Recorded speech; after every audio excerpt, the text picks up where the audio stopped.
आज है 5 नवंबर 2025 दिन बुधवार। Welcome back to Clean News MP. चलिए देखते हैं मध्य प्रदेश की 25 फटाफट बड़ी खबरों को। इससे पहले आप न्यूज को कहां से देख रहे हैं हमें कमेंट में बताना बिल्कुल ना भूलें।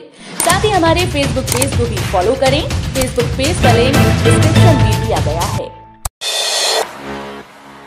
भोपाल में देश का पहला प्रयोग, ब्रेन स्ट्रोक मरीजों का होम्योपैथी से होगा इलाज।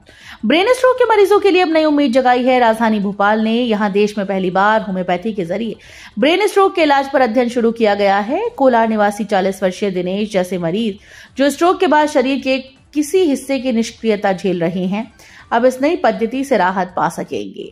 आमतौर पर स्ट्रोक के बाद फिजियोथेरेपी ही एक विकल्प रहता है, लेकिन अब होम्योपैथिक उपचार से मरीजों की रिकवरी को वैज्ञानिक रूप से परखा जाएगा।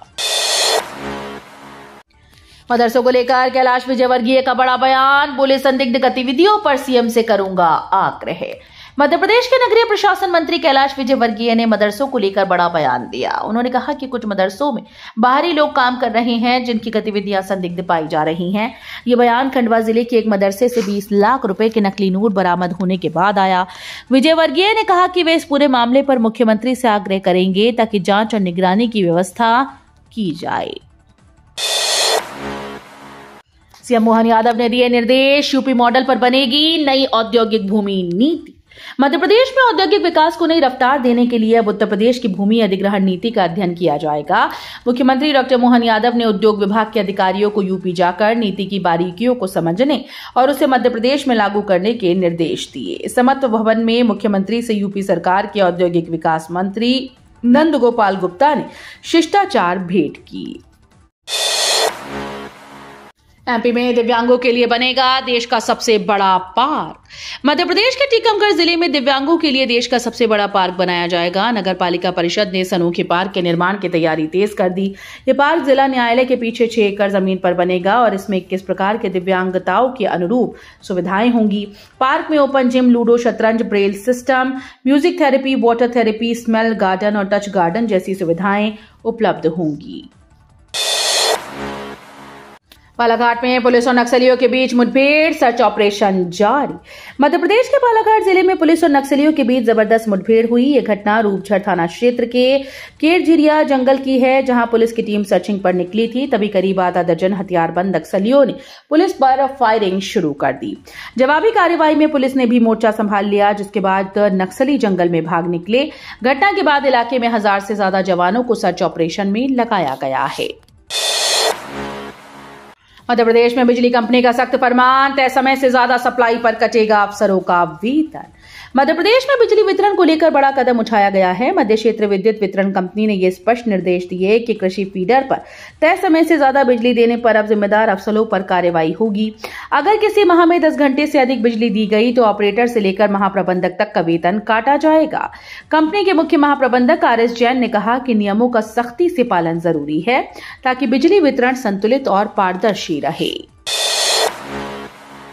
इंदौर कांग्रेस में बवाल, अध्यक्ष और पूर्व अध्यक्ष का ऑडियो लीक, दिग्विजय सिंह पर की गई अभद्र टिप्पणी। इंदौर की राजनीति में एक बार फिर से हलचल मच गई। शहर कांग्रेस अध्यक्ष चिंटू चौकसी और पूर्व अध्यक्ष सुरजीत सिंह के बीच हुई फोन कॉल का ऑडियो सोशल मीडिया पर लीक हो गया। बातचीत के दौरान दोनों नेताओं के बीच बहस तेज हो गई और चौकसी ने पूर्व मुख्यमंत्री दिग्विजय सिंह के खिलाफ अभद्र भाषा का इस्तेमाल किया। इस ऑडियो के वायरल होते ही कांग्रेस के भीतर गुटबाजी की तस्वीर साफ हो गई। 200 साल पुरानी मस्जिद विध्वंस पर विवाद गहराया, सुप्रीम कोर्ट करेगा सुनवाई।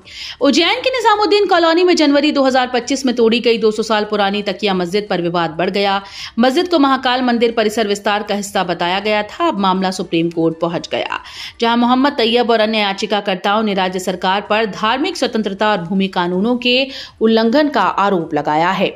अदालत तय करेगी कि क्या मस्जिद का विध्वंस कानूनी था या सरकारी धार्मिक अधिकारों का हनन। इंदौर खंडवा हाईवे पर भीषण बस हादसा, खाई में गिरी बस, 3 की मौत, मुआवजे का ऐलान। इंदौर खंडवा हाईवे पर देर रात बड़ा हादसा हो गया। यात्रियों से भरी बस भेरूघाट के पास करीब 20 फीट गहरी खाई में जा गिरी। हादसे में 3 लोगों की मौत हुई और कई घायल। मृतकों में 2 के शव महू के मध्य भारत अस्पताल में रखे गए, जबकि एक महिला ने MY अस्पताल में दम तोड़ा। मुख्यमंत्री ने हादसों पर गहरा दुख जताते हुए मृतकों के परिजनों को 2-2 लाख रुपए की सहायता राशि और घायलों के निःशुल्क इलाज के निर्देश दिए। भोपाल मेट्रो को फिर करना होगा इंतजार। CMRS के रिटायरमेंट से अटकी सुरक्षा विजिट। भोपाल मेट्रो के संचालन का इंतजार कर रहे लोगों के लिए बुरी खबर है। मेट्रो की सुरक्षा जांच करने वाले आयुक्त यानी CMRS जनक कुमार गर्ग के रिटायरमेंट के कारण विजिट प्रक्रिया रुक गई है। वे अक्टूबर में दूसरी बार निरीक्षण करने वाले थे, लेकिन अब नए CMRS के आने के बाद ये प्रक्रिया आगे बढ़ेगी। राज्य सरकार ने मेट्रो को अक्टूबर में शुरू करने का दावा किया था, मगर अब यात्रियों को नए साल तक इंतजार करना पड़ सकता है। जबलपुर में आवारा कुत्तों का आतंक, सुप्रीम कोर्ट तक पहुंचा मामला। नगर निगम ने बनाई टीम 21। जबलपुर में आवारा कुत्तों का आतंक अब सुप्रीम कोर्ट तक पहुंच गया। शहर में करीब 50,000 आवारा कुत्ते हैं और रोजाना लगभग 15 डॉग बाइट के केस दर्ज हो रहे हैं। सुप्रीम कोर्ट में सुनवाई के दौरान जबलपुर का मामला भी उठा। इसके बाद नगर निगम हरकत में आया और कार्रवाई के लिए टीम 21 बनाई है। सामाजिक संस्थाओं ने चेतावनी दी है कि अगर जल्द ठोस कदम न उठाए गए तो वे इस मुद्दे को सीधे सुप्रीम कोर्ट में उठाएंगी। डिजिटल जनगणना 2027 की तैयारी शुरू। रतलाम बना देश का लिटमस टेस्ट सेंटर। भारत में 2027 की जनगणना पहली बार पूरी तरह से डिजिटल रूप में की जाएगी। इसके लिए तैयारी अब शुरू हो गई।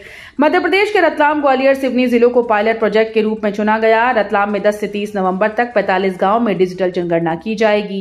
यहाँ एजेंट्स को डिजिटल उपकरणों और नई प्रक्रिया का प्रशिक्षण दिया जा रहा है। ये ट्रायल देश भर में होने वाली जनगणना के लिए लिटमस टेस्ट साबित होगा, जो तकनीक और सटीकता दोनों की परीक्षा लेगा। 22 साल बाद लौटेगी सरकारी बस सेवा। मध्य प्रदेश में चलेगी AI से लैस स्मार्ट बसें। मध्य प्रदेश में 22 साल बाद फिर से सरकारी बस सेवा शुरू होने जा रही है। इसके लिए राज्य सरकार ने मध्य प्रदेश यात्री परिवहन और अधोसंरचना लिमिटेड कंपनी का गठन किया। खास बात यह है कि इस बार बसेस रहेंगी आधुनिक तकनीक और आर्टिफिशियल इंटेलिजेंस से लैस। कंपनी ने प्रदेश के सभी मार्गों का सर्वे पूरा कर लिया है। साथ ही 7 सहायक कंपनीज बनाई गई हैं, जो संभाग स्तर पर बस संचालन और मॉनिटरिंग की जिम्मेदारी संभालेंगी। प्लास्टिक कप में चाय पीना खतरनाक। IIT रिपोर्ट के बाद MP में अलर्ट जारी। IIT खड़गपुर की ताजा रिसर्च ने बड़ा खुलासा किया। इन डिस्पोजल बर्तनों में गर्म पेय पीने से कैंसर जैसी गंभीर बीमारियों का खतरा कई गुना बढ़ जाता है। रिसर्च रिपोर्ट सामने आने के बाद मध्य प्रदेश का स्वास्थ्य विभाग अलर्ट पर है। भोपाल के CMHO डॉक्टर मनीष शर्मा ने नागरिकों से अपील की है कि वे डिस्पोजल कप का उपयोग बंद करें और मिट्टी या स्टील के बर्तनों को अपनाएं। बागेश्वर बाबा की पदयात्रा के नए नियम जारी। धीरेन्द्र शास्त्री बोले, हर धर्म के लोग होंगे स्वागत योग्य। बागेश्वर धाम के पीठाधीश्वर पंडित धीरेन्द्र कृष्ण शास्त्री जल्द ही 10 दिनों की पदयात्रा शुरू करने जा रहे हैं। यात्रा को लेकर के तैयारियां तेज हैं। बाबा ने इसके लिए खास दिशा निर्देश जारी किए। उन्होंने कहा कि पदयात्रा में शामिल होने वालों को नियमों और अनुशासन का पालन करना होगा। उन्होंने बताया कि यात्रा में हर धर्म के लोगों का स्वागत है, यहां तक कि इस्लाम धर्म के लोग भी जुड़ रहे हैं। रिजर्वेशन मिला, बोगी गायब। रेलवे की गलती से यात्रियों ने 350 किलोमीटर खड़े होकर किया सफर। रेलवे की लापरवाही से यात्रियों की मुश्किलें बढ़ गई। हजरत निजामुद्दीन से यशवंतपुर जाने वाली संपर्क क्रांति एक्सप्रेस में 51 यात्रियों को 3rd AC का रिजर्वेशन तो मिला, लेकिन रेलवे वो बोगी लगाना ही भूल गया। स्टेशन पर यात्री काफी देर तक अपनी बोगी खोजते रहे, लेकिन जब ट्रेन चलने लगी तो जिसे जहां जगह मिली वो वहीं सवार हो गया। किसी ने जनरल में सफर किया तो कोई गेट पर खड़ा रहा। यात्रियों ने करीब 350 किलोमीटर का सफर खड़े खड़े तय किया। उज्जैन का अनोखा मेला, गधों का गुलाब जामुन से स्वागत, दांत देखकर तय होती है कीमत। कार्तिक महीने में उज्जैन के शिप्रा किनारे हर साल लगने वाला गधों का मेला इस बार भी चर्चा में है। मेले की शुरुआत गधों को गुलाब जामुन खिलाकर की जाती है। यहाँ हर गधे की कीमत उसके दांत देखकर तय होती है और नाम वो तो राजनीति और मौजूदा माहौल पर आधारित रखे जाते हैं। कोई गधा मुद्रा, कोई इलेक्शन कहलाता है। इस अनोखे मेले में व्यापारियों से लेकर आम लोग तक बड़ी संख्या में जुटते हैं और गधों की डिमांड हर साल की तरह इस बार भी खूब है। एयरफोर्स अधिकारी हनी ट्रैप का शिकार, क्वैक क्वैक ऐप से ठगे 14 लाख रुपए। ग्वालियर में भारतीय वायुसेना के एक अधिकारी हनी ट्रैप का शिकार हो गए। मामला क्वैक ऐप के जरिए शुरू हुआ, जहां सिलीगुड़ी की एक महिला ने अधिकारी से दोस्ती की और धीरे धीरे प्रेम जाल में फंसा लिया। महिला ने व्यापार में निवेश का झांसा देकर करीब 14 लाख रुपए ठग लिए। पैसे मांगने पर उसने अधिकारी को बदनाम करने की धमकी दी। परेशान अधिकारी ने एसपी जनसुनवाई में शिकायत दर्ज कराई। इंदौर में एमआर 9 लिंक रोड के लिए 140 मकान तोड़े, 100 फीट चौड़ी सड़क का रास्ता साफ। इंदौर में शहर की ट्रैफिक व्यवस्था सुधारने के लिए एमआर 9 लिंक रोड का निर्माण शुरू हो गया। नगर निगम ने मालवीय नगर से रिंग रोड तक 100 फीट चौड़ी सड़क के लिए 140 बाधक निर्माणों को तोड़ दिया। इस दौरान कुछ लोगों ने विरोध भी किया, लेकिन प्रशासन ने मास्टर प्लान के तहत कार्यवाही जारी रखी। ये सड़क केबी रोड से जुड़ने के बाद खजराना होते हुए बाईपास तक जाएगी। बिहार चुनाव में गर्मी बढ़ी, एमपी के सीएम मोहन यादव ने लगाया बड़ा आरोप। बिहार चुनाव प्रचार के बीच चौंकाने वाला बयान सामने आया। मध्य प्रदेश के मुख्यमंत्री डॉक्टर मोहन यादव ने कहा कि उनकी रैलियों को रोकने के लिए विपक्षी गठबंधन ने बिहार में उनके रास्ते और हेलीपैड तक खोद दिए। सीएम यादव ने एक संबंध में ट्वीट कर लिखा कि लोकतंत्र में ऐसे हथकंडे निंदनीय हैं। उन्होंने मंगलवार को बिहार में 3 चुनावी सभाओं में भाग लिया और रोड शो किया। उनके आरोप के बाद राजनीतिक माहौल और भी गर्म हो गया। एमपी में फिर फैला खतरनाक वायरस, सरकार ने 7 जिलों के लिए जारी की एडवाइजरी। मध्य प्रदेश में एक बार फिर से खतरनाक लंबी वायरस फैल रहा है। प्रदेश के कई जिलों में अनेक पशु इसकी चपेट में आ चुके हैं। वायरस का खतरा बढ़ते ही सरकार सजग हुई। इससे प्रभावित सभी जिलों में बीमार पशुओं को अलग रखने और टीका लगाने की कवायद की जा रही है। लंपी स्किन डिजीज से बचाव और रोकथाम के लिए पशुपालन विभाग ने एडवाइजरी जारी की। विभाग ने पशुओं के स्थान की सफाई रखने और उनके शरीर पर किल्ली, मक्खी, मच्छर आदि परजीवियों को नियंत्रित करने के उपाय करने की समझाइश दी। एमपी में फिर उठी इस तहसील को जिला बनाने की मांग, दिसंबर में आएगी रिपोर्ट। मध्य प्रदेश में एक और नया जिला बनाने की वर्षों पुरानी मांग फिर से उठी। दरअसल रायसेन जिले की बरेली तहसील को जिला बनाने की 2 दशक पुरानी उम्मीद क्षेत्रीय विधायक को राज्य मंत्री मंडल में स्थान मिलने से बढ़ गई। ये उम्मीद 6 माह पहले प्रशासनिक इकाई पुनर्गठन आयोग के गठन के साथ बढ़ गई। जानकारी के अनुसार पुनर्गठन आयोग माह दिसंबर में अपनी रिपोर्ट प्रदेश सरकार को सौंपेगा। 300 साल से लग रहा भोपाल का मेला, बाबा फूलनाथ ने की यहां तपस्या, वरदान से मनोकामनाएं होती हैं पूरी।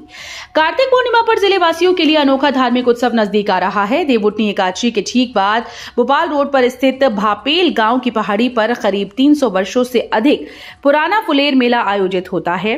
सागर शहर से मात्र 10 किलोमीटर दूर ये स्थान न केवल धार्मिक आस्था का प्रतीक है, बल्कि बुंदेलखंड की सांस्कृतिक धरोहर का भी जीवंत प्रमाण है। मान्यता है कि श्रद्धालुओं की यहाँ सभी मनोकामनाएं पूर्ण होती हैं। इस बार मेला 5 दिनों तक चलेगा। एमपी में मतदाता सूची पुनरीक्षण शुरू, सियासी संग्राम के बीच घर घर पहुंचे बीएलओ।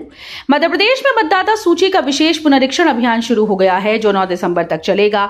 इस दौरान बीएलओ अधिकारी घर घर जाकर मतदाताओं की पहचान की पुष्टि करेंगे और एसआईआर फॉर्म भरवाएंगे। फॉर्म में नाम, जन्मतिथि, माता पिता का नाम, आधार, मोबाइल नंबर सही भरना जरूरी है, वरना नाम सूची से कट सकता है।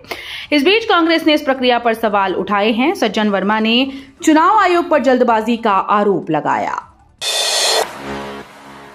हाईकोर्ट ने अटेंडेंस को दी मंजूरी, जनहित याचिका को किया खारिज। मध्य प्रदेश हाईकोर्ट ने सरकारी स्कूल में शिक्षकों के लिए अनिवार्य ई अटेंडेंस प्रणाली को चुनौती देने वाली जनहित याचिका को खारिज कर दिया, जिससे इस नीति के बिना किसी न्यायिक बाधा के जारी रहने का रास्ता साफ हो गया।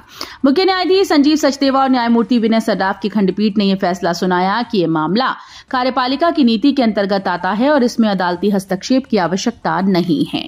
तो ये थी आज की 25 फटाफट बड़ी खबरें। अगर आपको न्यूज पसंद आई हो तो वीडियो को लाइक और शेयर जरूर करें। धन्यवाद।